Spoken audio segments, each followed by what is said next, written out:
Your friendly, unabashed cup cutter. I slice through the turf like warm butter, planting dreams in the grass, one putt under. Your friendly, unabashed cup cutter. Hey, what's going on, everybody? It's me, your friendly Unabashed Cup Cutter. Here we are in episode 14. We're chugging along trying to get things done. And I got a special co-host with me this week. One special co-host that may be a regular. You guys have not seen him on a Facebook page called Facebook Golf Nuts, Tampa Bay Golf Nuts. He's a good friend of mine. We've golfed many times together at many different courses. And I finally got to hook up with him and have him here on this week's episode. So without further ado, folks, I got Mr. Denise. We gotta fix that. He's not joking. He spelled it wrong. So that sounded out. Two syllables. I know. My bad, bro. But hey, it's a pleasure having me on. I appreciate we finally getting to it. So yeah, definitely. Dude, man, absolutely, big man. things, brother. Dude, I mean, like we said, it's like we have great conversations on the golf course and off, and you got the right type of energy that I need on this podcast and everything.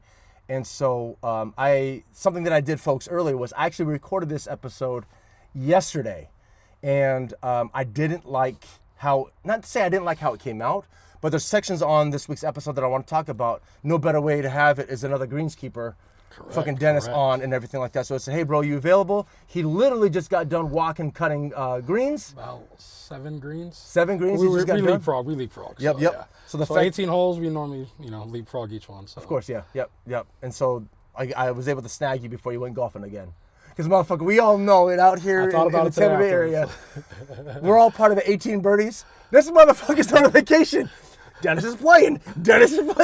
Everybody fucking knows Dennis is playing. I laugh because I see the same shit. I see people that I'm like, wait a second. It's like Tuesday at 8 o'clock in the morning. How's this guy on the golf course? We're all working. Yeah, right? So good shit. Funny. Let me just double check. No, we're good. Oh, we're good. Oh, good shit, man. But so again, Dennis, I greatly appreciate it. So for folks that don't know you, and something that I'm even learning more and more about, the fact that we both play fucking Battlefield 6. Yes. Let's talk about you let's do an introduction, man. Yeah. So, Dennis, where are you from? Okay. How did you get into golf and working at a golf course? So funny, I'm actually from Tampa in Florida, raised and born. I did move around. My father did about 30 years in the military. Good shit. Retired as a master sergeant, E8, whatever all that means. But we moved around as a kid. I was stationed in Fort Knox, Kentucky. Is where I first learned how to golf.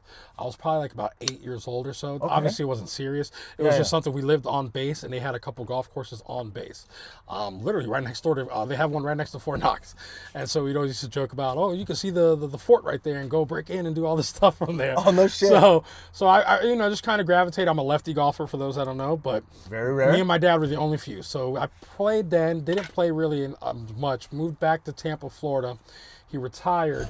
And then I went to Gaither and Land O'Lakes High School. When I was at Gaither, I played on the golf team as a way for the off season, because the baseball is my main sport. Yep.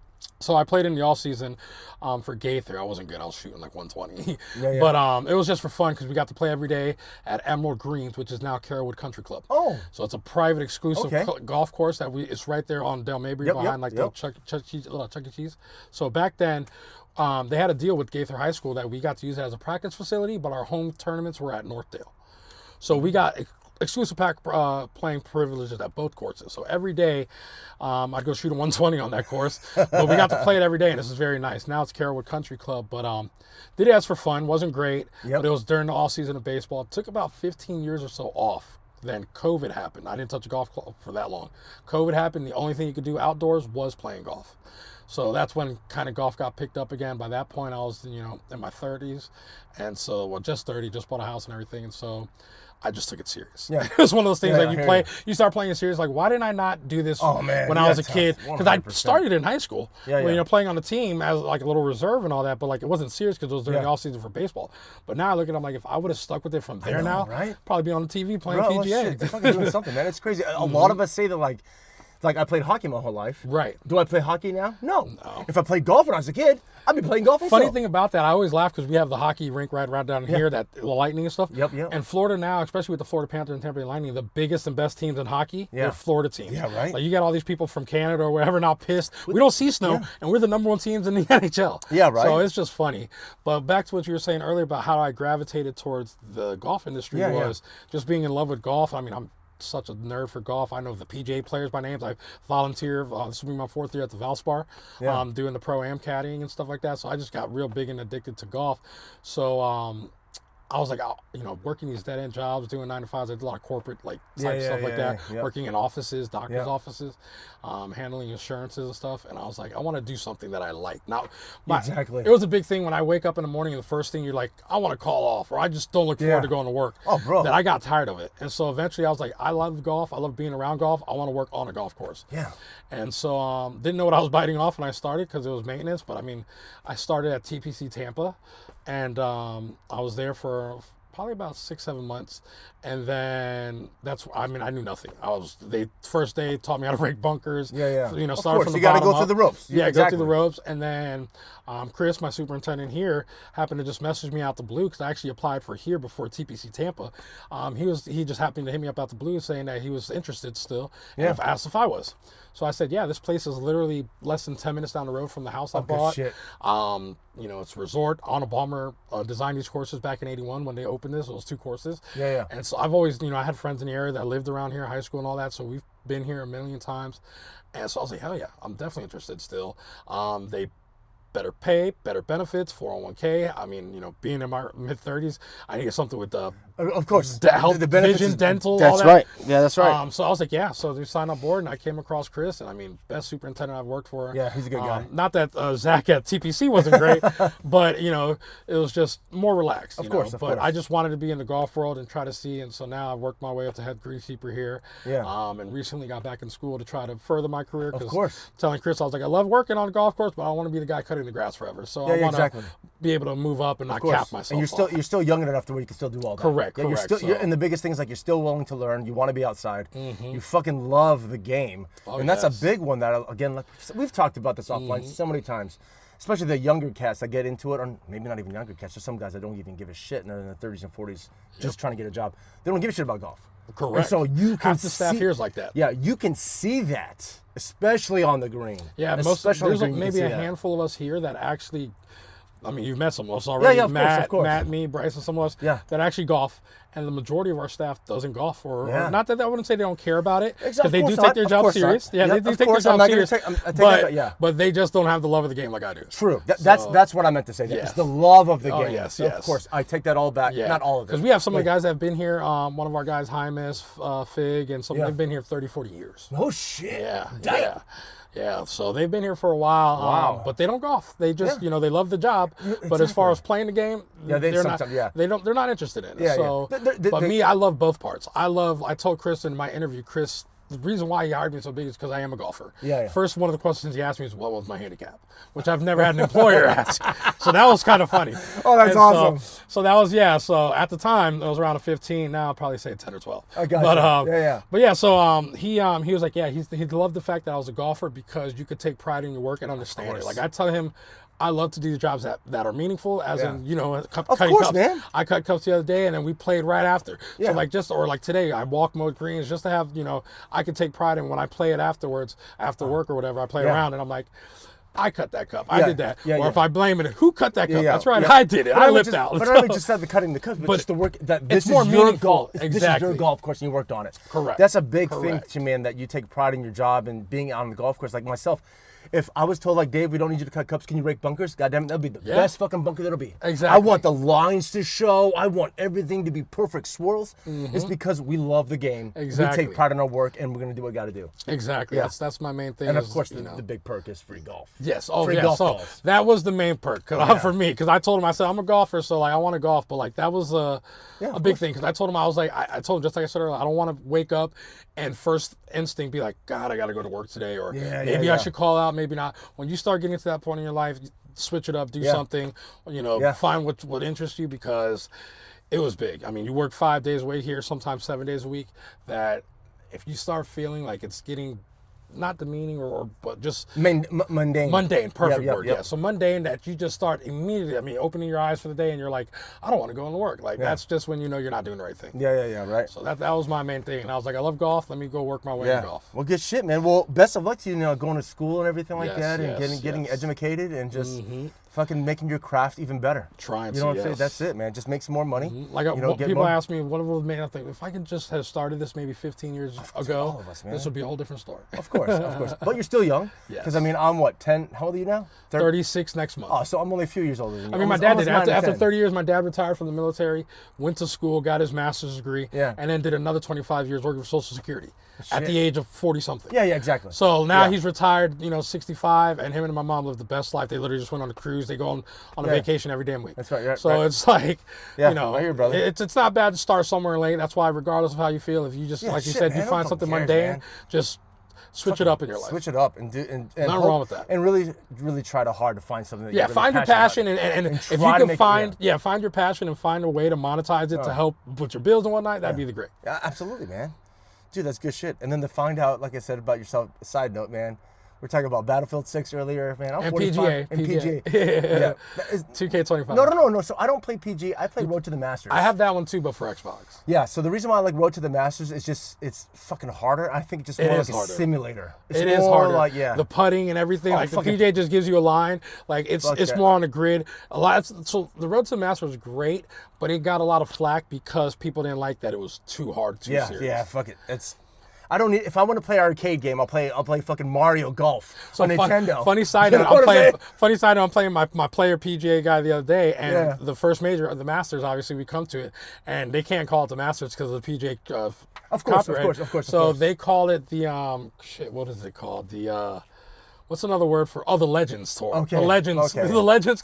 So they can't call it Masters, they call it the Legends. Oh, that's funny. So it's just hilarious that was how they literally thought to call it because they don't have the rights to use the Masters. Of course, so that was pretty fun. It's funny shit, man. It's fun, man. That's badass. And most definitely, right after we record this episode, I'm gonna hit you up. Hey, bro, I got half a gummy in. Let's fucking play some I'm Battlefield about 6. that. Like I bro. said, especially Battlefield 6, bro. I was on it. dude. Like I said, we were trying to play it last night with me and my buddies. Some of us that work here, and no one wanted to get on. So man, I had to lose by myself. Yeah, I try my very best to get on just because of this podcast takes so much time, man. Mm-hmm. That's one thing that sucks. So I'm like I said this morning, I played for an hour and a half before I even texted you, like, okay, let's get going, whatever. Yeah, I mean, you're an older guy with kids and a wife and family. I'm a single guy, so video games are my passion. Yeah, I'm not shit, man. golfing. It's Video games and golf. It's relaxation. It's a way to escape. Exactly. That's all that really is. Exactly. If you want to be Kratos on fucking PS5, Yeah. or if you want to be fucking Little Mermaid on Nintendo, whatever. Whatever floats your boat. Whatever floats your boat.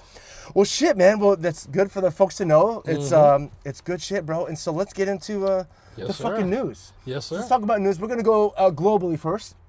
Talking about our boy, the GOAT. El Tigre. I don't know how Mexicans talk. But I'm Puerto Rican. Puerto Rican. Puerto Rican. Trash is trash. No, I'm fucking kidding, bro. Hey, what was the joke that the Kill Tony guy said? Puerto Rican's a floating island of Floating garbage. island, exactly, dude. You know I'm fucking kidding, man. You know I'm fucking giving I mean, shit. in the right light, you can look it. Dude, I'm 100%, man. So motherfucking Tiger is 50 years old, man. The GOAT turned 50, man. half a decade. Dude, that's crazy that he's been in this sport for that long. I and actually it's literally, still- so the other day, they had a 50 greatest hits from Tiger for his birthday. Yeah. I watched it. Dude. Man, that guy was ridiculous. He is the GOAT of. I mean, you cannot. I just watched the funny meme or video this morning, short with Brooks. Oh, yes. And he was all like, interrupt when the guy is better than you. And of course, he didn't say anything, even for Phil. And then when Tiger's like, he's like, okay, no, that all jokes aside, I can't. Yeah, oh yeah, when he was saying like if you're better than the player, you would name players. Yeah. And he's fucking. He even said, I can't joke about that one. Tiger is the shit.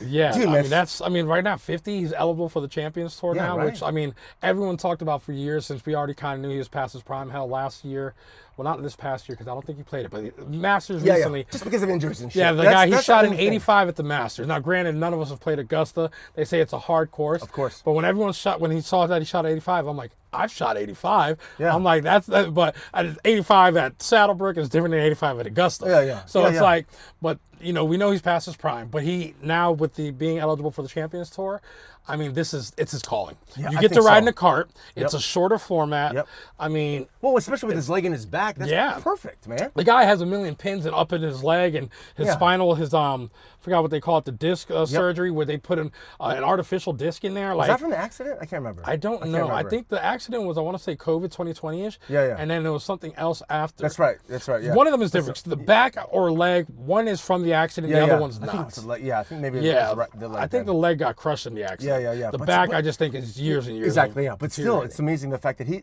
man, just fucking get on the cart, bro. Yeah. And then you're only playing 54 rounds or whatever. Yeah, I think it's Thursday, Friday, or it's Friday, Saturday, Sunday. Sorry. Yeah. Just so keep it short. I mean, it's very short. I mean, you're playing with your older guys, the Justin Leonards, the VJ Sings, which is people that he played with in his prime. Of course. Fred Couples, all those old guys, which I love. I mean, I go to Champions Tours events. Yeah. Myself regularly. I only watch. If there's a golf event that comes to Tampa, I go to, regardless of LPGA, PGA, Corn Ferry out in Bradenton and at the LaCom. You and I've been over at the Valspar. Valspar, this will be my 4th year doing it. Yeah. I got lucky. Someone, Tampa Bay Golf Nuts, had posted years ago about needing help for Don Howard. Don. Yeah, he needed help on some of the on caddies. Yeah, what an opportunity. So I did it a couple years ago, 3 years ago, and then the next year he just had my email. He's like, "Would you still be interested?" And I'm like, "Yeah." Not only do we get paid, we get to meet all the pros and play. Absolutely. And Innisbrook Copperhead is a very. I've never got to play the course. I've only walked it those times doing it, but it's a phenomenal course. So just being in that atmosphere, I love it's amazing. It's amazing. So. Yeah, but going back to Tiger though, the fact that he's at that age and everything, and it's still the fact that we mentioned a couple weeks ago that whole, like, when he talks, when he has a video, you fucking watch it. Oh, I know. You fucking listen. When he did that, it was just the 50 yards away. Oh, yeah. I actually closed the face as I'm coming through. That's what he said. He said, keep it open, and as you're going through impact, you close the face. Now, that's a little bit hard because sometimes I'll try that. And then it's just going. Exactly. I know. But, I mean, there's truth to it because a lot of people are misconstrued where open club face is going to cut the ball, and that a closed club face means you're going to draw it, and it's the exact opposite. Exactly. So I mean, same thing. He's using that in a wedge, but if you apply that, say, to your driver, open driver, if you can somehow close it back on impact or hit, that's why they say when they're drawing the ball, it's off the toe. Yeah, if you're slicing or something, it's usually off the heel. Yep. So that, I mean, it's and it's just logical thinking. Even people that don't know golf, common sense, you're going to think opposite. Of course, yeah. So, but what's crazy too, the fact that he's the one thing that kicked out the most when he was talking all about that shot, closing this, I'm going to step a little bit closer, the amount of reps. Yes. The amount of times he's probably done that particular shot. You got to put in the time, which I don't, unfortunately. Exactly. I need to. So like you're saying, like off, because you're trying to open the face and close it back in impact. No one's going to get that at first. I mean, I'm going to end up shanking it, hosel it, something like that. But when you start getting to the point where the amount of reps he does it, then it becomes muscle memory. Just muscle memory. It's just, it becomes fluid. It starts, it's the time. That's all it is. None of us hit the range as much as we should, but of course, it's one of those things. Of course, yeah. I mean, of course, we all love to. If we just put down the controller, we'd be all right. You know what I'm saying? Exactly. No, dude, but like, I also think with him being eligible for the Champions Tour, it's just going to bring more media and attention to it. I rarely Think watch about how many it. people now will watch the Champions Tour because they hear Tigers play. Yeah, absolutely. I mean, you already have the greats on there, the VJ, the Ernie Els, the Bernard Langers, the Fred Couples, and all these Justin Leonards. But, like, now you have, when I worked at TPC Tampa, we used to host the Outback, it was called the Outback something, but it was the Champions Tour. Oh, I didn't know that. Yeah, they did it every year from when TPC Tampa opened until about 2012-ish, give or take. And I don't know what the reason why they stopped doing it, but the Pro Tour for the Champions, they play about max-wise 68, 69, 100 yards, which at TPC, that was the tips. Yeah. The PGA, they play 72, 100 yards or more. So TPC, which was at the time owned by the PGA, it was too small for like the PGA players, but just big enough for the Champions Tour. You gotcha. And so they stopped doing it. But yeah, when you bring a big name like that back, you're now attracting so much attention to it that there's no reason. The only it would be upside for the PGA. It's just whether Tiger wants to do it himself. True. Very true. But I don't see why. He still has the passion. I'm sure he still likes to compete. Yeah. So I mean, he loves to compete. He wants to compete. I feel like he now knows he may not be able to keep up with these guys now, which is Scheffler's and all that. 20, 30 years younger too. But exactly. Oh, man. He's 50, halfway to 100. He still can outdrive and he can still play. But when we're talking, when you got to walk 72 holes, you gotta play with these guys all the time. That's just one of those. Cool. All right, so we'll come back to that. Yeah, that's good. No, you're good, brother. All right. You're good. Yeah, sorry about that. Like I always say about this Volkswagen, about this bus. When the buses are rocking, just come in. You know? Shit, the door's open. So yeah, the door's open. So exactly, if it is a rocking, we can see what's going on. Exactly. Oh, yeah. But so with Tiger, all that shit is great, man. So let's talk about. Let me ask you real quick. So he's got the 82 Tour wins, 15 majors, tied for most on tour PGA tours, but like. You thinking if he comes back to the Champions Tour, do you think he's gonna win like that, or do you not see him? No, I don't. I think he's scared to because imagine at his age being the GOAT, you come back to the Champions Tour, and now people are seeing you struggle on that. Yeah. People could chalk it up. Oh, you're past your prime when you're trying to compete with your Schefflers and McIlroys, but now you're at your people with your age. You got the cart. You don't have to walk. You have 54. You have the what do I want to say? The oh my goodness, not the legend, but you have the. You already have all the accolades. You already do you want to tarnish your image at that point? Do you want to tarnish it just because there could be the time where it's like, oh, he should have just stayed out. He should. Yeah. Oh, that's going to be the first thing because people are going to expect that he's going to come and just start winning off back. Of course. And I don't think that's reasonable, to put on him because his legacy. That's it. Does he want to tarnish his legacy? Exactly. Like because I don't think he's going to come back. Yeah, I believe he could come back and win. But people are going to expect it like right away. No, and I don't see that, especially But if he's not winning right away, then like you said, people are going to start assuming he shouldn't have done it. It's tarnishing his legacy, this and that. Of course. And so it's just interesting because people want him on the Champions Tour, but then the PGA and everything has all to gain from this. Yes. But does he? Yes, correct. Because, like I said, he gets on it and he's not winning. Then people are like, "You're ruining your legacy now." Exactly. So it's like, does he want to take that behind risk? you? Yeah. You want that chatter behind you. Yeah. That's a good question. He's focused on the architecting now. He's got the stuff he's building. The pop strokes all in the area. He's got his TGL and everything. TGL starting up. Yeah. Second season. I loved it. I watched it yesterday. So did I. Yeah, dude, that's good. I saw the Boston Common one, so that was good. Yeah, isn't it amazing how they talked about how that stinger that went underneath that one? That's a great hole. I would love to see that hole in person because everyone has been struggling on that hole. Yeah. When they announced that one, the other one is called something he called. It's a Mexican term. Go figure. That the other one, it funnels down. It's a ball that funnels and feeds back down onto the green. No shit. It's a new one. It's a par 3. Okay, no shit. Yeah, no shit. It's a crazy one. But yeah, those two holes, man. And that's the good thing about TGL. People are like it's simulator or whatever, but then you play the close game. But you're also playing on real shit though. Yeah, so it starts off with your drive and tee shot and whatever, but once you get close to the green, 75, 50 yards and in, that's when it's real. Yeah, they turn around, they have the rotating green, they have bunkers and all that. I would love to. Who knows, man? Maybe this coming year, 2026. Gentlemen, let's all pile in the Volkswagen. Let's go down to They're letting They're letting content creators go play it. So dude, 100%, baby. That SoFi Center out there in Palm Beach Gardens. Dude, absolutely. That would be amazing. That would be fun to do, man. Just cruise up there and just fucking do it. Yeah, we'll see what happens. Yeah. All right, so for local news, this is why I really wanted to reshoot this episode. Okay. Saddlebrook. Right, and you were loosely telling me about it whenever we were golfing together and everything like that. Right. And then of course, Chris, the superintendent, and Kyle Bruce, the director of golf, they mentioned it yesterday or the day before yesterday, whenever it was. The next 9 is about to open up at Saddlebrook. Yeah, so currently we had Cypress, which is our backside. If you knew the old Saddlebrook courses, Saddlebrook started with 2 18-hole courses called Saddlebrook and Palmer. And then we switched it up, took half of the front course for Palmer, made our long driving range and the practice area and all that. And so it went from 18 holes to 27. So we had the back 9, which is back 9 of Saddlebrook, which is called Cypress. That has been the original back 9 forever. Then the new one that we opened back on November 7th that we played the other day, the front 9, is Oak. So it's now Oak, Cypress, and then January 9th, Pine. Pine will open up this Friday, which was what I was walking mowing the greens today. And that right now is in immaculate condition. We opened the other one back in November, so that way we can go back to a full 18. Yeah. And so now with the final 9, the 27, it'll be like a rotating 9. Of course, yeah. So, these golfers will come play. They might do a front 9, Oak, back 9, Cypress. Yeah. And then the next day it might be Oak to Pine. Yeah. It just depends, so that way keep it fresh, keep it so that way no one finds it stale. Plus we have members that love to play and kind of bounce around. Of course. So yeah, that will open back up on this Friday, January 9th. Yeah. And so it'll just kind of be rotating there. But I mean, it's a great course. It's very similar. A lot of the holes have been changed out, bunkers added, things like that.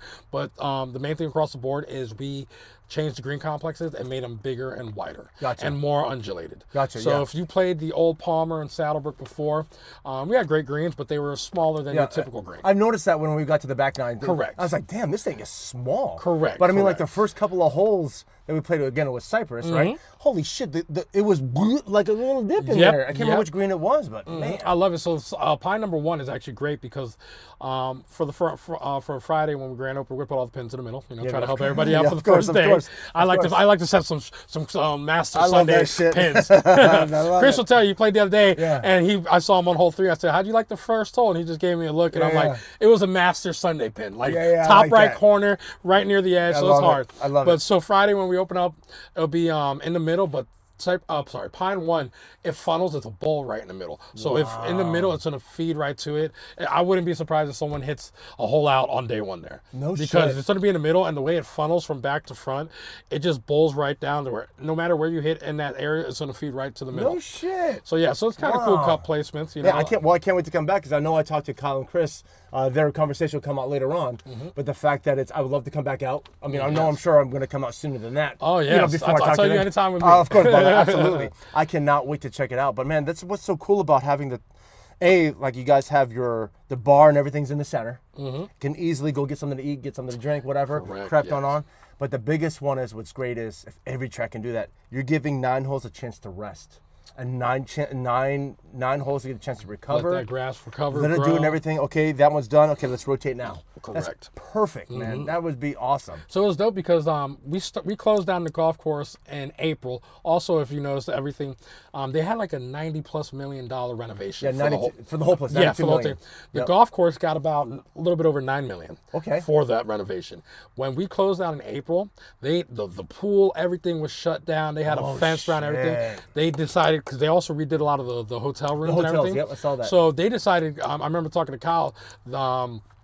Troon and whoever, the powers that be decided, let's not set this up in projects because then it's a long drawn out thing. Yeah. It's going to be a kind of a mess and a pain in the ass for sense. people at time, but let's do everything at once so we can just open up and be good to go. Good point. So the golf course was under heavy construction, the resort itself too. There was taped off fences along the pool. Wow. And then now as you've seen, it looks it's crazy. amazing. I drive around the pool every day when I work. I feel like I'm at Busch Gardens. Yeah. And it like looks all the great. trees, I mean, they redid everything from not just the golf course, but to the whole resort. Yeah. And so like you said, 92 million, 9.5 or so went to the golf course. And so they did their thing. It was a little bit of a pain. That's why the members were like, hey man, let's get back to 18 holes. Yeah. But now that we kind of suffered through the bulk of it, now we can see why. Because he didn't want to draw it out over a 2 or 3 year, sense, man. 2 or 3 year long thing. Just rip the Band-Aid off and we fucking started do it. in April, and look, it's barely the end. Well, now the new year, and everything's back up and running. Everything will be back up and running. Yeah. So, it was kind of we didn't know at first when they announced it how they were going to do it, but now that we saw how it played out, it made sense, and it came actually better than we thought. Yeah, exactly. Like you were saying, with the 9 holes, one, they all start at near the resort. Yep. Which I was telling you, the driving range got moved from the front of the resort. They wanted everything close to the resort. So you could practice at the resort instead of like how here you have the range and then have to drive. You could start your hole 1 there, and then all the 9 holes and 18 holes finish back at the resort. That's so cool. So when we pass by the resort pool, you have the restaurant bar open. You go hop in and get yourself a hot dog. That's hot dogs, by the way. And or a drink, whatever, and then boom, you're back to playing. So they wanted it to start and end, basically everything be centered around the resort. Oh, it's perfect. Oh, it's awesome. So it worked out how they planned. It worked out great, man. Absolutely. Like I said, I cannot wait to come back here in the next couple of weeks. Maybe a week or so last. I wasn't offered today, but yeah, I know. Yeah, but no, for real though, I would love to come back out right when you guys open up. Yeah, let's fucking do it, man. Yeah, I'm already going to see if I mean, I know they want to have the members and stuff play this upcoming opening days, but I'm like, next time you let an employee play, let me know. Of course. Well, the biggest thing too is like you got to know. Well, you already know now the green, but you got to know your green. You got to know where you're putting that pin. Oh yeah. You got to. I remember when I first started working at Temple Palms. I said, let me just go play a couple rounds. I did, go right ahead. So you're trusting me to cut the cup. I better know where the fucking cup needs to go. Another thing because I played on your old job the other day, Heritage Isles, and a lot of courses use this with the color flag pin. We don't have that. We just have our traditional logo flag, which is fine. But it's a way that to signal. Like the other day, we're playing Heritage Isles. My buddy had never played it before, and I'm like, red is front, white is middle, blue is back, and it's just kind of standard. Or you have the 150 marker, white post in the middle of the fairway. At your job, you have the wooden post that So it's like it's kind of things that golf courses know, and so like I working here know where I'm putting pins at, or I know what placement is. But it is cool to have something that kind of shows where more of a visual thing. A visual thing. A lot of folks don't realize like maybe the starter or the pro shop may not tell you we're in pin position today. That's a big thing. That's so a our big scorecard, thing. Some scorecards will have the 1, 2, 3, 4 pins, and it'll say when you start. They'll have a little flyer there on the top. We don't have that. I've been talking about them getting that because that's a help thing. But obviously, we're just reopening up all the holes. Of course, so maybe it's something they want to do later in our line. But it will help because I have, I know the pin placements not only from cutting them, but I have the sheet that we know where to cut. Exactly. So we go like yesterday I cut. 2 days ago I cut on pin 4. So the next time, which was today, we cut pin 1. So I know that, but it's be something to put, like you said, on the cart, on the scorecard, so that way people can know we can. Hey, today's pin location is 1. Especially now that we have bigger green complexes, a lot more undulation and slope. Of course, it would be a lot more helpful for your fellow golfer. Of course, 100%, man. Yeah, I honestly think I'd rather have the colors more than the actual number and shit like that too, just because. A lot of times, like we may not look up at the thing. Maybe the sheet's dirty, depending on the golf course. Maybe it's torn out something, whatever. But if I know that red's in the front, every time, you know what I mean? Yeah, especially with us because. Granted, they wanted the logo flags. Yeah, of course. But you can keep the logo flags, but then change the color. Yeah, true, absolutely. So let's say like you have one, it might be a little bit more expensive, but you need one of each color. Of course. But if you had the Saddlebrook logo in red, so it's for the Saddlebrook logo in blue. Yeah. And so it just depends on which one you want to do. But like it's something that I like to see. It's just a visual thing, and like you said, it's easier. I don't have to look at that or go back to the scorecard to look at the pin placement. I just see the color. Yeah. So, But I'm excited to have back to 27 holes. Yeah. We drive by the new course the other day, and I'm like, it just looks ready to play. Now I know. Now I know. Which I'm not going to release it. Now I just know where to park. I'm not going to release it. I ain't going to say shit. But at least now I know which way to go. You know what I mean? I mean, that is a public parking lot, but it's just they wanted you to go through the valley. Of course. That is. And like what happened yesterday, or was it? God, I get my days all mixed up. And on Friday, I was like, sorry guys, nobody else drives this car. There's only a select few of guys that they know who they are, my boys, that know how to drive this fucking thing. Yeah. Nobody else drives this thing but me. Oh, yeah. Oh, but good shit, man. But, dude, again, can't wait.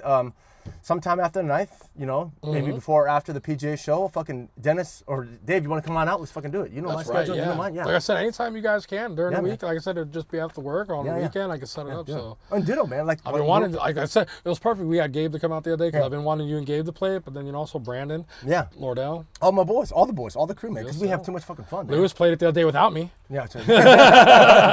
I've been trying to get Lewis on here. I'm like, how do you play without me when I'm my own damn down? Yeah, it's all good. We're gonna get this all figured out, bro. All right, man. So that's all the news. So let's get into events in the area. Yeah. So real quick though. So before again, folks, something that I like to do on the podcast is please for the events send me your flyers, put in the DM, email it to me. I'll put my email address down there. Send me your flyers to announce your guys' tournament and events. The only way for you guys to really fully fill it out is word of mouth or something like this. Correct. It's going to cost you guys fucking nothing. Mm-hmm. Send me your flyers. I'll make sure I post it because as of right now, like as you can see here, bro, we got a lot of them. Yeah, it's actually quite a bit. Yeah, so beginning of the new year, I feel like everyone's popping off with some things. Exactly. Yep. Got to get those fundraisers done and everything like that. So again, folks, this is the events of the area. Please send me your flyers. Go ahead, Dennis. Go so it looks like we got the Scramble League starting at Seven Springs Golf Country Club. It's held on Tuesdays, so we got that coming up. Also, we got the Boy Scouts. They got their charity event, Scouting for Success. Yep. Also at Seven Springs Golf and Country Club. Slow it down just a tad. Slow it down just a tad because I got to put the flyer up there. No, but you're good. Yep. So that's going to be on January 16th for the Boy Scouts Scouting for Success charity event. Yep. I'll get the next one. Yep. The Happy Gilmore themed Edwidge Project Graduation Golf Tournament. That's going to be at the Rockledge Country Club on the 17th of January. Mm-hmm. And then, go ahead, bro. And then, this is for you, man. The Veterans Golfer Association at Ardea Country Club on January 18th, which Ardea is a great, nice course. I forgot what they used to be called, but I used to play there on their old course. I'd love to go back well, I'll take you out there, man, because that's actually part of Invited. I can get us exactly, up. And you know what? I get it for free, exactly. Bro. There we go. Dude, so that one would be a great one for you guys. Exactly. And then, let's see. We got the second annual Bradley Link Memorial Tournament at the Plantation on January 24th. Yep. So that's going to be for the following Allen, I think he's a master deputy, Bradley Link. Yep, so that's a good one that's coming out. Second time to support them. Perfect. Yep. And then we got the NXXT Golf Pro-Am. That's at the Alaqua Country Club on the 8th of February. I'm glad you did that one. I don't know how to pronounce that. Like I said, man, so when I actually Googled it, Google told me Alaqua. So I'm just going to go with it, man. Good. Yeah, bro. So then we have the 6th annual J. Crooms Golf Tournament at Juliet Falls after my birthday, February 21st. Oh, that's Juliet good, Falls is another one I would love to play. Yeah, a little bit of a drive, but I heard great things. You haven't about played that there yet course. either? No. Dude, well, we can fucking make it happen. That one would be... Because Lewis Cargo hasn't played there either. Yeah, I love that nickname. It's like you said, it's quite a bit of drive because you're going all the way up to bumfuck Egypt. Yeah. But, man, it's so worth it. One that I did the other day that was not too... But it was a drive that my boss, Chris, Black Diamond Ranch. Ooh. See, you're like the third or private fourth person. course. Yeah. I only did it from a buddy. He wanted like in a free round for like a Christmas party thing. Tracking. But man, it was built into a quarry. Yeah, Beautiful courses. But yeah, Juliet Falls, that's a nice one that I've always heard about. Tampa Bay Golf Nuts. Yep. So I would love to go out there one day. But yeah, that J. Crooms golf tournament there on the February 21st would be nice to check out. That's good shit. And then something that's about to start, and I just published his conversation, was Golf Week Amateur Tour with Shane McAdams. That's going to be starting on January 10th. That's next Saturday. And that's going to be at Plantation Palms. Perfect. I love Plantation Palms. Shout out to Jesse and them over there. Absolutely. Good shit. But yeah, so then we got the BAGS, the Bay Area Golf Society, starting in February. They got a few slots left, so please check them out. Get signed up for that. Yep. But that's starting in February around my birthday, so that'd be a good thing to check out if you're looking for a local and I think it does start around your society, birthday. Yeah. February 13th is my birthday. Yep. But yeah, so I think it's around the 15th or 20th or so, something like that. But but I'll make sure I put their information down there. A few slots left, so give that a check. Yep, that's right.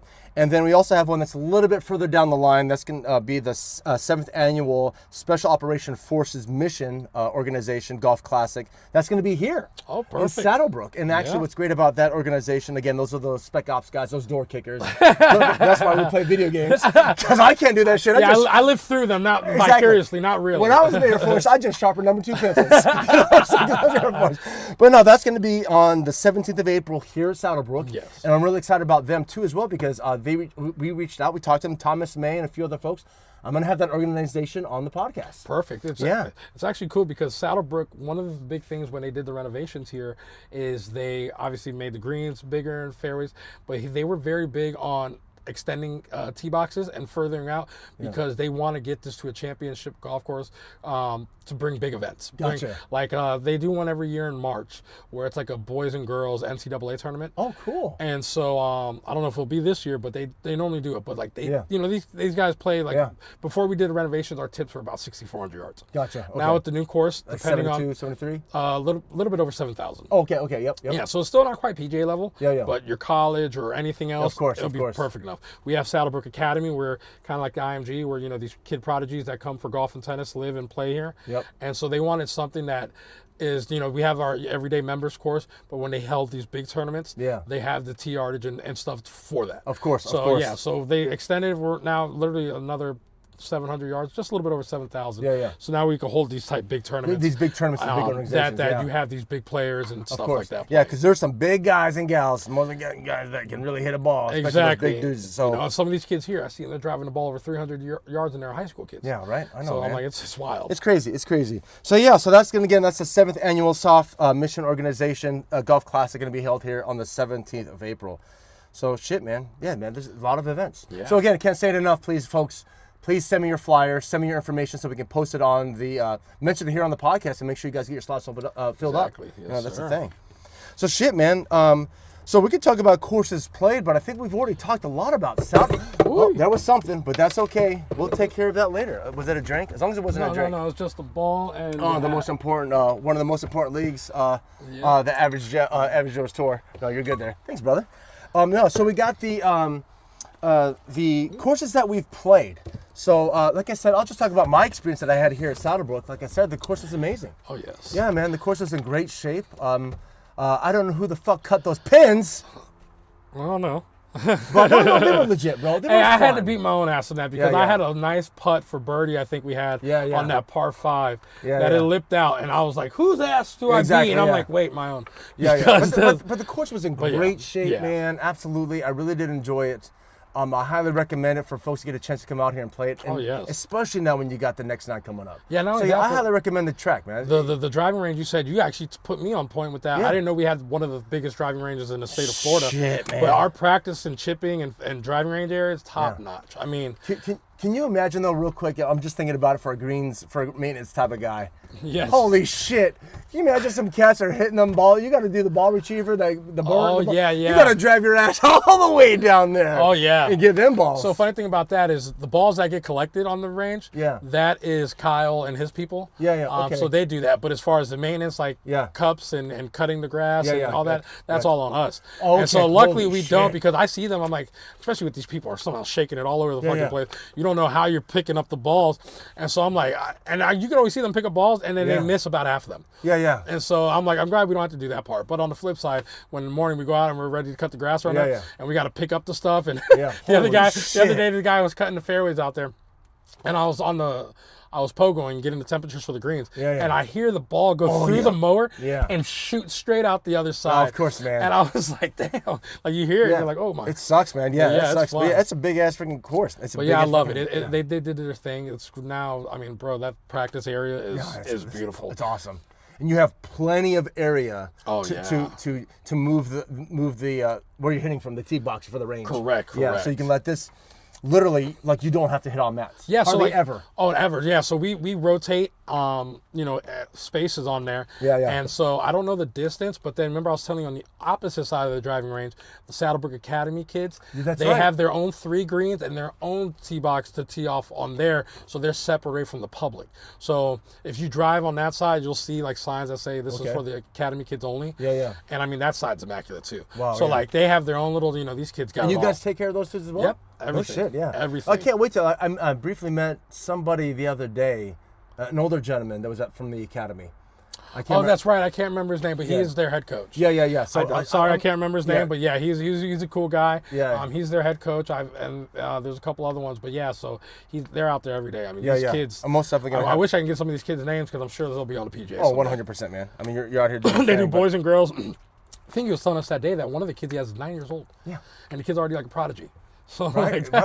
Mom, Dad, you screwed up. Yeah, I tell my parents all the time, like, you guys should have had me playing this. Shit, man. Or at least sticking to it. Yeah, exactly, right? No, shit, man. So have you played any other courses recently that you want to talk about? Yeah, so I mean, I played Heritage Isles where you used to work the other day. Yep. That was great. Tampa Palms and Hunter's Green with you, first and only times I played those. Yeah. But big courses that I love to play is the ones that we play for the league that I help run, Average Joe Tour. But the most recent one that you, like recent course that you Recent course I played that I would probably say would that you enjoyed. Well, yours. Tampa Palms is yours. There's a reason why they're private and exclusive because they're nicer like that. Fairway. They can do that. Well, so I appreciate Yeah. So eventually we'll talk about how courses that you ultimately love and all that shit. And that's something we'll probably talk about when we have the Greenskeepers episode. But yeah, just for more recently, Tampa Palms was Tampa your go-to. Palms, Hunter's Green, Heritage Isles. It's actually a great course here in Land O'Lakes. It's called the Groves. Smaller course. It's right next to Land O'Lakes High School in Connerton, if you know that area. Wait, is that the small ass track? They pride themselves on being the fastest golf course because they do have 18 holes. They have a couple par 5s, par 3s and par 4s. However, they're short. Like there's a par 5 there that's like 400 yards. It's to the right, and there's on the back. It's in a retirement community. That's right. That's right. They asked me if I wanted to live there. I'm like, God damn it, I'm not that old yet. 10 more years. I can apply for a waiver. Not that I looked already. But I went to high school around there, and I so I know that course, played it a million times. I played there a couple weeks ago with my brother. But how is it though? And they keep it in immaculate condition. Yeah, we haven't. It's a retirement community, so they have a lot of members. Yeah. And so they're up to date on it, but they pride themselves on being the fastest, shortest course because from the tips, like I said, it's 5,700 yards, if that, but they're nice holes. They're nice cut green. We haven't played there in a hot minute. During the winter times, they overseed, keep it nice and green. Yeah. Another one that I just played too, right up the road here, Tampa Bay Golf and Country Club. Another old retirement community center. It's not as short as that one, but the tips there, less than 6,000 yards. Okay. And still, everything green from tee to fairways and green. So those are great courses locally in the area. They also have a par 3 course there. That's 9 holes. Super fun. Yeah. So then we might have to add the Groves back on the mix. But you haven't played there in a couple of weeks. About 2.5 weeks. Okay, yeah. I need to add that back to the list. 2.5 It's been, I think, about a year. It's been a hot minute since I played there. Yeah. Because I remember I played because my brother lives down the road from there, and so it's just kind of like a meetup spot if we can't do here or something. Or Plantation. That's another one. Plantation. I played Plantation maybe about a month and a half ago. I've been wanting to play it again. I'm hearing it's great. I just played it earlier this week. You played it this week, and my buddy that works here played it the day after you, and both of you guys said perfect shape. The biggest thing is like it's so funny seeing the lines in the fairway. Oh, I love that. That's fucking sexy I love as that. shit. Even though I hate walk mowing, I love greens that are walk mowed because when you see that stripe pattern, it's just beautiful. Oh, it looks so good. Something about a triplex can't do that same thing. Yeah, true. So you have a good point. I just love it. Just a side note, that's the one thing I'm really excited for, having that next week's.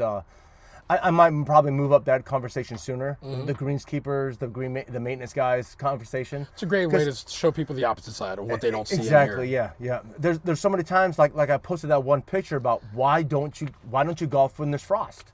And that's a big example. Yeah. Like on a cellular level, the grass can't regrow. Exactly. I mean, they told us here that day when we were on a delayed start too. We went out there, and they were saying, don't drive on the grass. Exactly. Stay cart path only, because, and as employees, we're like, I can drive on the grass. I always make the joke, if I mess up something, I can fix it. Yeah. But you don't realize when it's frost. I mean, especially when we went out there, you could see the layer of ice on top of it, and it was kind of trippy looking, because and I'm like, this is exactly why. I'll post the picture right here again about it. I mean, it's just, you don't want to see that. Like, and right now being winter, the grass is dormant.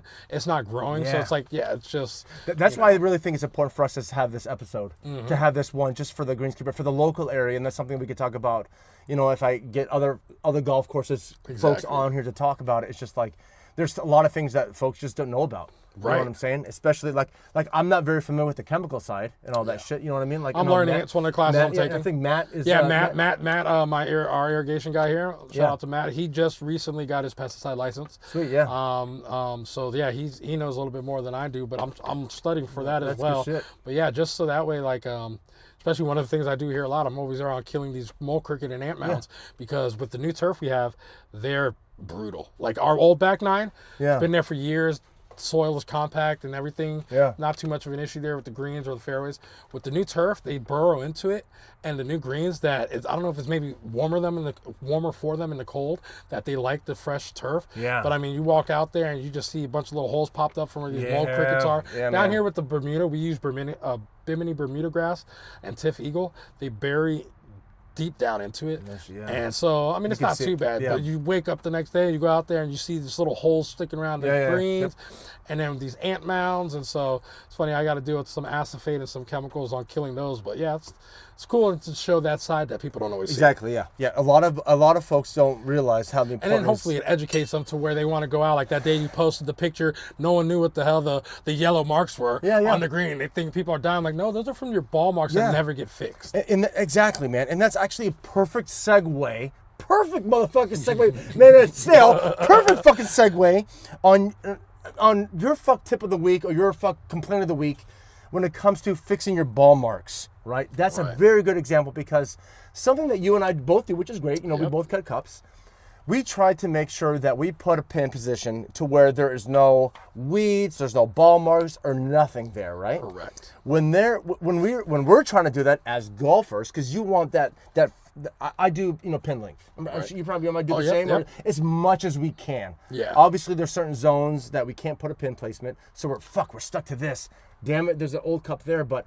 This would have been a great spot, but there was a ball mark there. Correct. I do it all the time. Matter of fact, there's sometimes where because you could put the cup right over where it's at and move it around. Of course, so sometimes if I really like a pin spot, I'm like, screw it, I'm moving this ball mark over here because I like this spot too much. I do the same thing. I do that too. But with our flags being 8.5 feet, so there's times like such as the other day I made a joke about putting in that top right corner on Oak 1. Yeah. I always make sure, just to make sure you're from the edge. Because you have some guys where it's like, that's a little bit too close. Like, is this Greenkeeper's Revenge placement? Or is this actual? So, at least pin length. But there's sometimes I'm like, this would be a great spot if this mark or something wasn't there. Man. Or if this piece of crabgrass wasn't right there. I honestly think, and this is not being not judgmental on older folks. I honestly think it's them.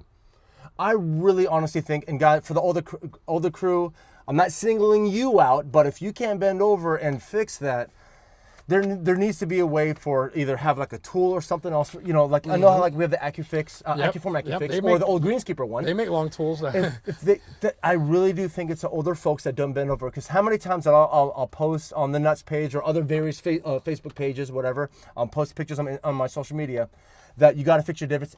Almost everyone like, oh, I fixed mine, and then I fixed too. I thought it was insane when you posted it, and nobody knew really what it was about. They were saying it was the dollar mark thing. Yeah, no, motherfuckers. I'm like, dude, like it's almost like in school when you ask like the simple question, everyone just starts saying the dumbest shit ever. And it's like, dude, so what are you guys going on? It's the fucking ball marks, and I strongly believe it's just folks that don't bend over. You're saying that, but also like just people being lazy and like, oh, the next person's already on the fairways waiting for us. Let's just keep it moving. Yeah. And it's like, take that extra couple seconds to just, you don't have a divot tool, that's fine. Use a tee. Use or something. a tee.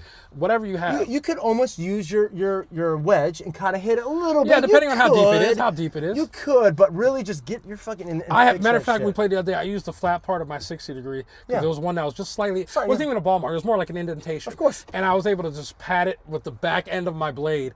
Flatly to flatten it out. Yeah, and then you step over. I mean, you use a tee, use a mark. There's so many things. But the fact is, when you get 100+ rounds a day on these courses, and you have all these, it's going to get time and time after worse. And unfortunately, we can't always fix them all because then we'd be at work 24 hours a day. Yeah. And that's what sucks is like when we're as cup cutters, we truly are not trying to make it hard for you guys at all. Yeah. Because we golf too, goddammit. Exactly. And we know the frustration of a bad pin placement. Oh yeah. You know what I mean? It's like, oh man, what did we play just the other day? Because I know there's no illegal pin placement. However, we take in consideration. Was it with you? Was it here? Oh, so it's my cup. No. What did we just play? What did we just play at? Friday we played here, and then you guys played Plantation earlier. So it was the week before that to where, damn it, what did we just play at? Hunter's Green or Tampa Palms? No, maybe it was Hunter's Green. To where the pin was, you know how you have it on the hill? You have it on the hill, and the pin's right there. Yeah. The ball comes up and does a U-turn. Oh, I wasn't there with you, but I hate that. I think that was at Hunter's Green. I hate that. If you're on a slope, maybe not. If your ball, when you're putting, can go up and come back down, that's never a good thing. That's not fair. That's not a good. Come on, that's not. That means, one, you cut it on the slope, but like it's different. If you hit the ball from the fairway or whatever, and it backspins on its own, but while you're putting, the ball doesn't have enough force for it to do that. That means it wasn't cut right, and it was cut on a hill. If it's literally just coming up, because especially if greens are fast. If they're 10+ and whatever, and that ball comes up, it does not have a chance to hook or to catch. Correct. Boom. All right, that's fucked up. Yeah. You need to fix your shit. Take the extra time. And a lot of times, like what we do, I'm sure you do, bring a ball with you. Oh, we got a couple that we leave in a ball just for that reason. I walk around, I throw them on the green, and just see how they roll. Yeah, exactly. Just fucking do it. Take the time. But again, going back to ball marks, folks, please, again, fix your ball marks as much as you can. I know we all say it. Everyone does it. Oh, if I see one, I'll fix two. That's great. I think just the older folks that watch this, that maybe don't watch it anymore, watch it and just if get yourself something that's longer, look it up, go on Amazon, like find something. Cane length one. Do something, man. Listen, actually, you know that what? And the ad, fix your divots in the fairway. They give you sand in the golf carts. You know how you have those adapters you can put on the bottom of your putter that you can. Do they sell those for I those? don't know. Hey, but if you get your ball. Fucking take that off. Before we post this, see if that's out there and then trademark it. Shit, son of a bitch. Somebody that could be easy. You get a 3D printer, you start making those. This might be something you have to work out behind the camera. Son of a bitch. I know somebody that has a divot tool club, whatever, however you want to. That just like you said, pick the ball marker ones that go to any club. Just one that's a divot tool. So I don't know if Chris. Maybe I should edit it. Maybe I should edit that out. Edit this out before we can save it for us. Yeah, I saw what. Yeah, what? Chris had. He's got the 3D. Did he show it to you? Yeah. Yep, he did. Which when we have. That's what I use to kill the things. Yeah. Oh, your thing. Yeah. It's basically a handheld aerator. He had the innovation, all the models and everything to come up with that. He's got a CNC. He's got his machine. He has the can't remember the program that he uses. But shit, dude, somebody can make something where. Yes, you take that attachment off to grab your ball. Now make it into a fucking thing for the older folks. I really strongly believe it's older folks that don't bend over to fix their shit. Yeah, no, that's definitely a big key of it. Especially if these golf courses, a lot of them in this Florida area, are in retirement areas. Yeah, that is a big thing. Oh, 100%. Yeah, man. Oh shit, man. better fucking. That is a big You're thing. fuck divot tool. Yeah. You're fuck tool. Yeah, there we go. You're Look at that, bro. tool. The ideas are flowing. Ideas. Ideas are I don't flowing. I don't know if it was the gummy or if it was the fucking get off the pin. Hey man, that's what I'm saying. It's working somehow. But yeah, no, that I mean, bro, that's $1 million. Like with Chris's thing, I was like, that's $1 million idea. That's another one. He actually has a patent pending on his. Yeah, already. yeah, that's right. We So talked about it. We yeah. did the math. I'm like, you sell that thing for $500. There's 14,000 golf courses in the U.S. We're talking millions. You can set that up, 3D print it, whatever, sell it on there, sell it for like $10 each. To put on your Tiger. The divots. Oh the yeah, divot tool, yeah, liquid yeah. divot tool, or ball mark. Here, then you can go a And little then- bit higher. I mean, I'm like just saying, 15 to 20. But let's say you put them. You know how like in a lot of pro shops they have like their little cheap little divot tool, whatever. Yeah, with their but- logo, whatever. With their logo, with the logo, yeah. Have it right next to it on your, for your ball mark for your Exactly. That's what I'm saying. You yeah. keep it something that maybe we can think you're attached to the bag, so that's like you can like yeah, man, bro. The possibilities are endless.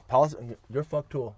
Yeah. Yeah. And then you can also Your have fuck tip of the week is going to become your fuck tool of the week. That's right. That's right. Fuck tool of the round. The one used on the golf course. Yeah. The other fuck tool that I use is on my OnlyFans page. Yeah. Fucking Subscribe kidding. to that.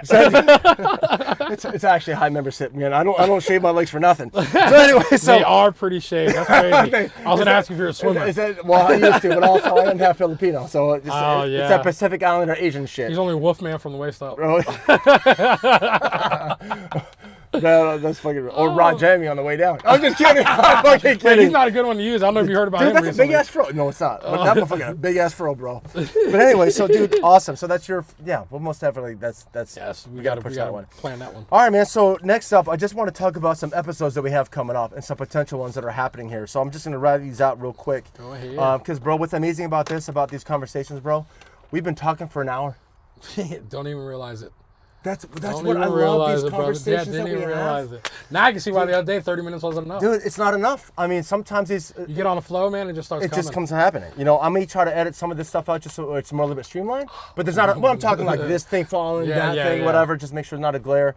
But yeah, man, that's the one thing that I reached out to folks is like these are just conversations that we're having, and it's awesome that we get to do it on an episode. Yeah, because we get to exactly. learn about you. You know what I'm Yeah, saying? And everything. exactly. Thank So you. again, future episodes that I have coming up, you guys, folks, have just saw that the Golf Week Amateur Tour with Shane Adams, who's a co-director, his conversation just came out. So we also have the Bobby Van Sweden conversation that I had with him.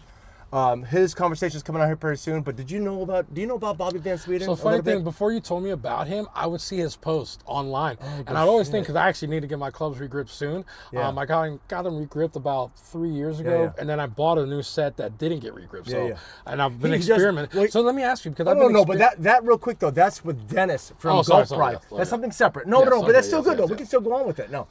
So with Bobby Van Sweden, he's actually out of St. Pete. So he's a custom club fitter. Okay. Just another. I said it like 3 times. That's why I can't wait for this conversation to come out. Not to say the other conversations were not Right. good, but the stories that this motherfucker has, right? So anyway, his club fitting shop in St. Pete is like as if you went into a high-end like luxury dealership. What's the name of it? Do you know? Bobby Van Sweden Club Fitting. Because I've only got fitted once. This was a couple of years ago, and I only did because club fittings can be pricey. Yep. And then on top of that, they want to sell you Oh, what of you course, get. yeah. So PSG, Pure Science Golf, based out of Clearwater, did one for me a couple of years ago. Yeah. And I mean, if you're golfing and you want to take it serious, club Yeah. fitting is the way to go. He does club fitting. He does putter fitting. The fact that this man has been on tour. He's literally It's good a to master. have He someone is that a knows their stuff. He is a master fitter. That is That's actually the best way. He's actually a master fitter, but the fact that his story before he was a fitter, he was a roadie.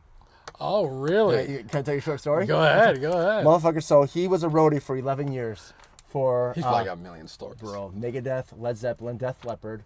Hold on. Michael Jackson, Janet Jackson, Bryan Adams. Summer of '69, The baby. story that he has and shit like that. I'll let him share it, but I'll probably edit this part out. I'm gonna edit this part out because this is just gonna be for Dennis, and then I'll come back to it. Cool. We're back on. Here it is. That's a little thing. We're back on. So yeah. So I'm talking with Bobby Van Sweden down in St. Pete, and then the next conversation, like we're talking about, is Yes. with Dennis from the Love Dennis. Grip Pro Golf Club. Yeah, not Denise. Golf Pro. His Grip Pro Golf Club. He does a mobile service. So that's what I was talking about. I need to get regripped in. I'm thinking about going to jumbo grips like Yeah. your buddy Fuck, dude. So I forgot can't remember his name. 4. Yeah. Bob.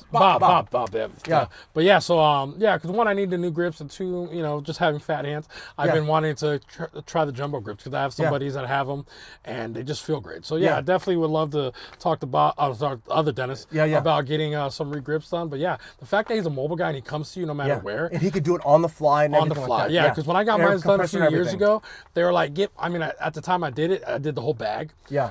So it was like 14 clubs at that time. Well, and so still should be 14 clubs. Well, I know. I know. But what I need now, because I got like a mix set, half of them need to be done. Of course. But yeah, so the full bag, they told me, I just did it at like a local Golf Galaxy. They told me to give it about a day before use. The fact that these guys could come do it and say, yo, you can go play around right after. Exactly, yeah. And the fact that what's great about with Dennis, and they come to you. It was great, yeah, exactly. And what's great about Dennis too is that he has a demo set. He's got a demo set at every grip on a 7-iron. Wow. So every grip can be used on a 7-iron out on the thing. That's kind of cool. That's why I can't wait for his conversations coming out right after Bobby's. Usually I'm probably gonna do it right at that same week. Okay.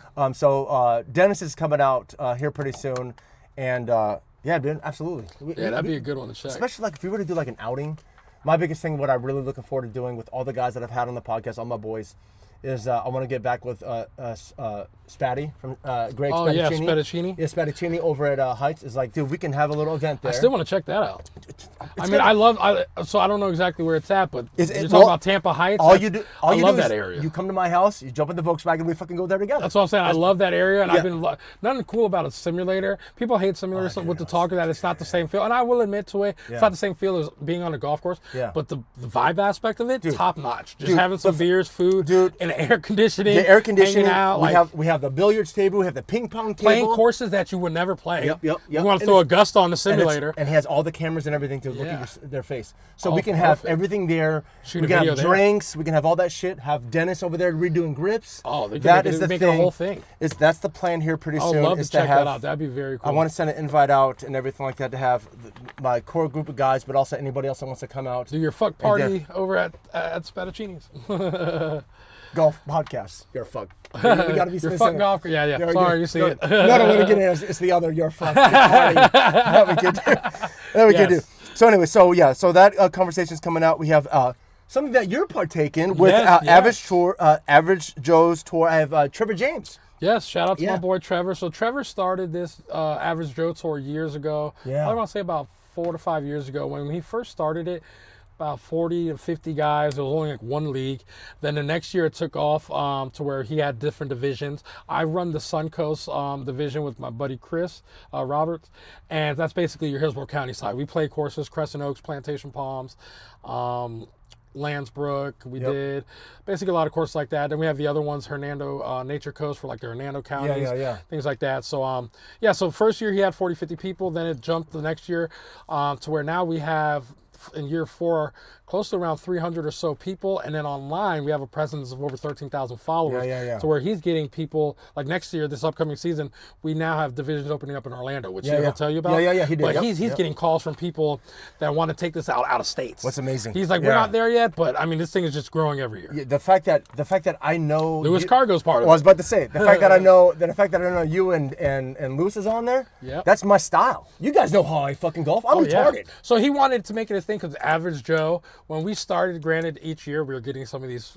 guys that are damn near scratch. Yeah. But I mean, your guys that are playing this are normally anywhere from shoot the 90 to 100 on your typical golf course. Man. Mainly, we're always playing the white tees, so it's never more than 6,000 yards. It's perfect. And man. so you know, we have some guys that shoot in the 70s and things like that. But to help alleviate from that would be he now does the net and skids. Yeah, exactly. So you know, I played with a buddy that was great scratch guy who the first round I played with him, he shot at 74 and wasn't happy because he wasn't one of the winners. And I said, well, dude, this league may not be for you because it's called Average Joe. You're shooting in the 70s. And so good talking to Trevor and a lot of feedback we do. Then we came up with the skins closest to the pin, all this stuff. Yeah. So that way those guys that have the skills, they can still at least win and compete for something. That's good shit, so man. That way everybody has something, you know. It's based on handicaps. First 2 rounds, it's to establish your handicap. Of course. And then from there it fluctuates. Yeah. So that's kind of a cool thing for it to do. But I mean, yeah, man, it's growing every year. I love it. I love helping run it. it. It's a great way to play courses for free and just in to be general. with guys that are on your same level. Oh yeah, there's so many cool guys that I met. My buddy yeah. starts tomorrow. I got him a job here. Yeah. His name is Tony. He great dude. I met from the league that and also with my DJing side business. I picked up. It's a great networking thing for either vibes, hangouts, or even for business. If it's true. Some of the guys there own their own businesses. They do something. So it's just a cool way to kind of get out there and mingle with the golf community. That's good shit, man. Yeah, that's good shit. So going back to with Travis. Yeah, I'm sorry, with Trevor. That's coming up soon. Definitely. I can't wait for that one. Yeah, man, that's coming up real soon. There's the hat right there. Yeah, absolutely, man. And then also I have conversations with James John Frederick over at Temple Terrace.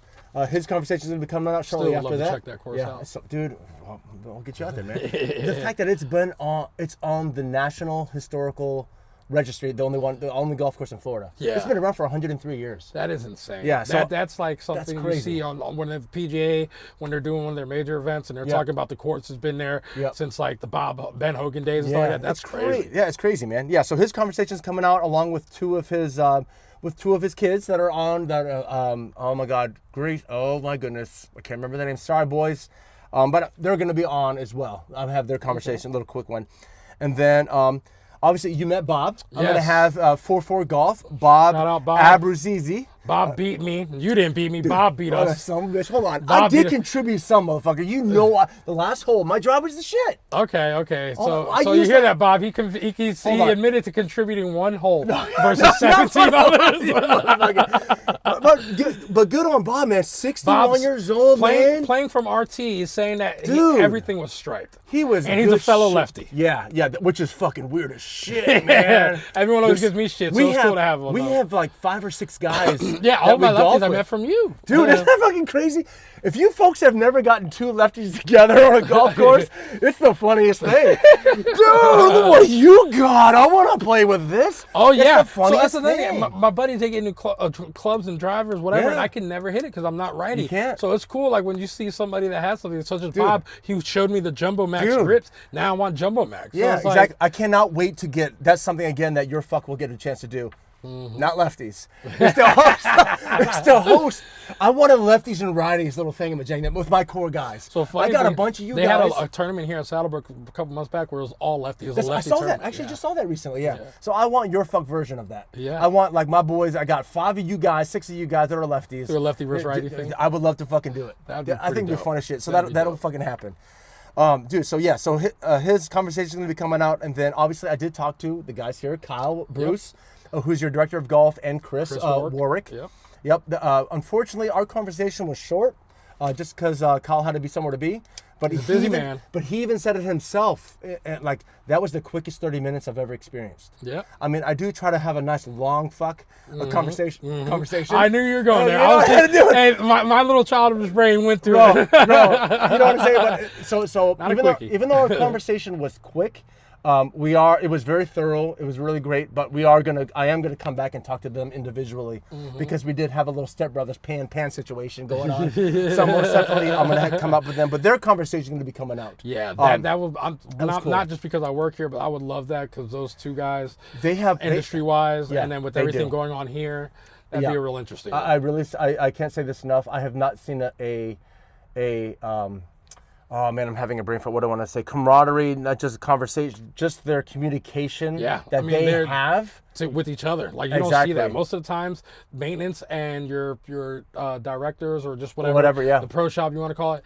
Most of the time they're civil to each other because they have to be. But these guys are like brothers. 100%, and it shows. I mean, there's a lot of good courses out there. A lot of superintendents and GMs that I know. They work well and they bounce off each other. Yep, exactly. And they're very good to being communicative with each other to where that's my education. So they're very good at getting with each other on just keeping things on both sides going good. Very true. Sometimes you always hear courses, or I'm sure you may, where the maintenance guy is fighting with the other guys because they're just never on the same page.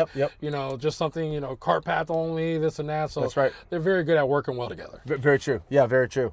Yeah, man. So their conversations are coming up. So please, folks, be on the lookout for all of those. I mean, shit, it's full, man. Oh, yeah. This podcast You're busy. Dude. It's taking off. Like I said, there's people, I mean, you said you got people walking up to you on the streets like, I know you. Yeah. It'll happen to you one day. Yeah. I know that mug. I know that guy. I want to be famous like you one day. No, that's not famous, man. Just have a conversation, man. That's it. I just want to be able for folks to have a good conversation. And that's what this podcast Yeah, why is. not? I mean, Yeah, that's what absolutely. I said. It's to help the community and especially with the golf. That's very true. And then the last two more things I want to talk about real quick. You know, we got the PGA show coming up. You know, unfortunately, my man, he couldn't make it this time around just because of scheduling and just because of how short notice it is. Oh, yeah. Really, but for next year, you know, I got the PGA show coming up on the 20th and 21st. So I'm so looking forward to attending that. I just ask plenty of pictures and videos. Yeah, so yeah. I've been told my wife has drilled it into me. I need to have that gimbal up and going. It's going to be a lot of fun, just taking a lot of pictures. Bring me and back video. a souvenir. I'm going to try something. Hopefully I won't lose it out there. And then lastly, I got the I want to shout out to my mother-in-law. Oh yeah. I want to shout out to my mother-in-law, my father-in-law for getting me this for Christmas. Red is not my color. I fucking hate red. It looks good on you though. Yeah, you know, for my mother-in-law and my father-in-law, I love you guys. I do say thank you very much. No, I really do. I really do. I've known them. What a backhanded compliment. No, I hate red, but thanks. Well, it's already been told. My wife already told him, like, you know, David's not his fella. You know, I'm not a blood, I'm a crip. You know what I'm saying? I'm fucking kidding. Well, I'm wearing blue. I know, right? I'm not. We're gonna battle, baby. We're gonna battle. No, I really do appreciate you, Mom and Dad, for getting me this shirt and this hat. They got me two of them. They also got me some really nice another typical Callaway hat, which is awesome, in a black one too.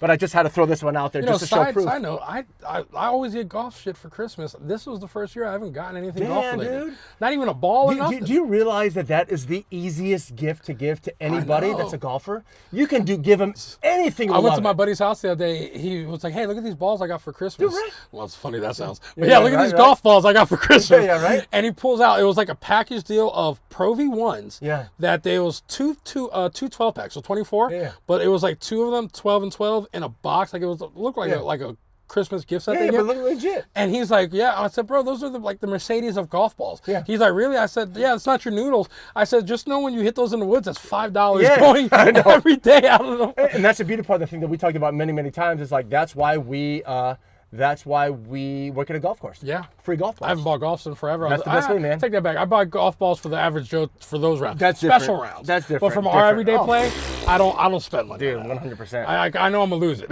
Yeah, 100. Dude, the other day playing with you, I found about, I don't know, 5 or so golf balls. I lost them all that day. Shit, exactly. I found some really nice ones out here. Yeah. And just that's the beauty part working at a private golf It's course. funny.